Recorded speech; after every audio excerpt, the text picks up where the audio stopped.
Mr. Attorney General, Yes, sir. over the past 3 months, I think the FBI has done a diligent job in pursuing those that breached the Capitol, including to the extent of, I think, visiting their homes, tracking phone records, and all of that. Curious, we had that incident occur that was horrific to anybody. What has been done in a similar light where you look at Antifa, BLM activists that were, active in so many places across the country this past summer? Has that same diligence and effort been applied there?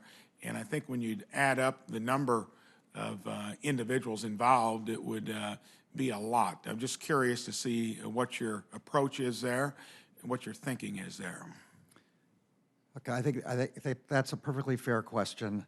The events that you're talking about all took place long before I was at the Justice Department, so I was not there for the purpose of organizing the response, supervising the response, figuring out how many people should be involved in the response.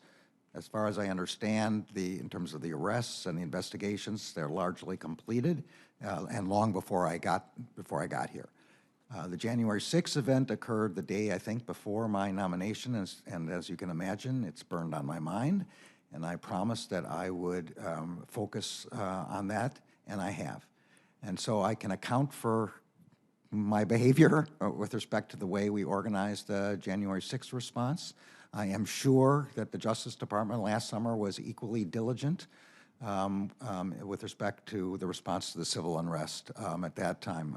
I'm advised that we've spent $48 million in FBI, BOP, Marshals, and ATF during that period, not counting the January 6th expenditures. In other words, related to the riots and so forth across the country. I'm going to describe it as civil unrest because Okay. riot has a legal connotation, but yes. And then how many arrests were made? I don't know the answer. If you could Absolutely. get that back to our office, I think many would want to make sure that Of course. it's a fair response in both endeavors. Not a problem. Be happy to get back to you.